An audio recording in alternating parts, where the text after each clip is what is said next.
8 વર્ષથી કામનાથ મહાદેવની પૂજા અર્ચન કરતા પૂજ્ય મહંત પૂરણગીરી આજરોજ બ્રહ્મલીન થયા। વડોદરાના નવનાથમાંના કામનાથ મહાદેવના મહંત પૂજ્ય પૂરણગીરી આજરોજ બ્રહ્મલીન થયા। તેઓના અનુયાયીઓમાં શોક પ્રસર્યો હતો। પૂજ્ય પૂરણગીરી તેઓ શ્રી શંભુ પંચાયતી અટલ અખાડાના સંત હતા। તેઓએ 20 વર્ષ સુધી હાલોલ તાલુકાના સિદ્ધનાથ મહાદેવ મંદિરમાં મહંત તરીકે શિવની ભક્તિ કરી। ત્યારબાદ 8 વર્ષથી કામનાથ મહાદેવમાં ભક્તિ કરતા શિવમય થયા। કામનાથ મહાદેવ મંદિરની બાજુમાં જ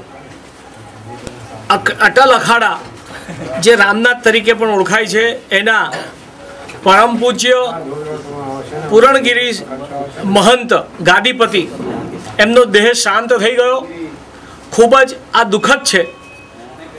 કારણ અમારા માટે એટલા માટે દુઃખદ છે કે મહાશિવરાત્રિના આગલા દિવસે જ્યારે અમે વ્યવસ્થા કરતા કામનાથ પર આવ્યા અને 2 દિવસ પહેલાં જ વિશ્વામિત્રીના ઓવારાની પાસેથી જ્યારે 2 મહાદેવના શિવલિંગ નીકળ્યા, હનુમાનજીની પ્રતિમા અને નંદીજીની પ્રતિમા નીકળી, તે વખતે જ્યારે એમને મળવા આવ્યા ત્યારે એમને એક શબ્દ હતા કે તમે લોકોએ આજે નવનાથ મહાદેવના માટે જે બીડું ઉપાડ્યું છે આ અદ્ભુત છે। મહાદેવની આજ્ઞા વગર આ થઈ ના શકે, મહાદેવની ઈચ્છા છે એટલે જ આજે મહાદેવના 2 શિવલિંગ નીકળ્યા। પરંતુ એમનું એવું પણ કહેવું હતું કે આ કામ જેમ બને એમ જલ્દી કરજો તો તેના કારણે વડોદરા, ગુજરાત અને આ દેશનો વિકાસ થશે। નવનાથના વિકાસની સાથે સાથે જ આ વધશે। સાથે એમણે એવું પણ જણાવ્યું હતું કે વિશ્વામિત્રી ઋષિએ જ્યારે તપ કરતા હતા તે વખતે આ કામનાથની જગ્યા છે કે જ્યાં કામદેવને જાગૃત કર્યો હતો અને મેનકા પધારી હતી અને વિશ્વામિત્રીને તપોભંગ કર્યા હતા, એટલે આ એ ભૂમિ છે। તો એના કારણે આ જગ્યાએ કામનાથ નામ પડ્યું છે। એના ઓવારા પર વિશ્વામિત્રી ઋષિ જે જગ્યાએ સ્નાન કરતા હતા તે એક 4000 વર્ષ જૂની એક વાવ આવેલી છે। એ વાવના પણ તમે એને બહાર કાઢો, એ વાવને જે પુરાણ થઈ ગયું છે એને ખુલ્લી કરજો। સાથે સાથે એમણે કહ્યું હતું કે નીચે આજુબાજુમાં અનેક શિવાલયો છે એને પણ બહાર કાઢજો અને આ મહાદેવની ઈચ્છા છે। આ 3 દિવસ પહેલાં અમને જ્યારે કહે છે અને આજે જ્યારે સવારે સમાચાર સાંભળ્યા કે એમનો દેહ શાંત થઈ ગયો ત્યારે એકદમ આંચકો લાગ્યો। અને આ તબક્કે એવું કહેવાની ઈચ્છા થાય કે જ્યારે કોઈ પણ આવા દિવ્યાત્મા કોઈક આવી રીતના કહીને અચાનક એમનો દેહ સંકેલી લે તો એનો મતલબ એવો કે એમણે આદેશ જ આપ્યો છે।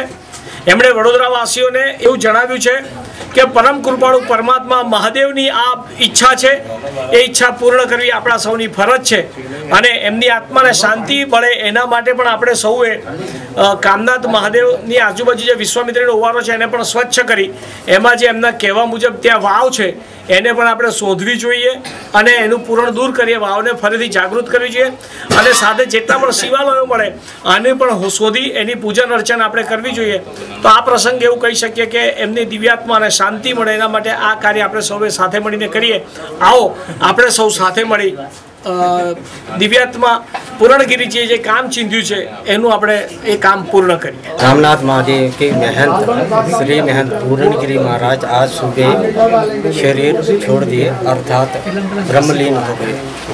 हमारे दशनामी साधु समाज के परंपरा अनुसार आज उनका तल समाधि मतलब जमीन में अंदर समाधि दिया जा रहा है। और इन्होंने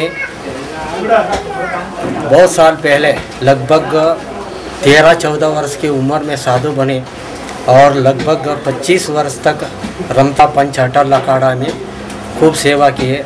पूरा देश भर में भ्रमण भी किए जमात के साथ। और उसके बाद लगभग 20 वर्ष हालोल तालुका मेड़ी मदार सिद्धनाथ महादेव में भी पूजा आरती लगभग 20 वर्ष तक किए। उसके उपरांत गोगंबा के पास धनेश्वर गांव में 8 वर्ष तक वहाँ लक्ष्मी नारायण मंदिर में सेवा पूजा किए। उसके उपरांत कामनाथ महादेव की कामनाथ महादेव बड़ौदा में मेहनत करके घोषित किए और इन्होंने अंतिम समय तक खूब अच्छी तरह सेवा अर्चना किए और साधु समाज की भी खूब सेवा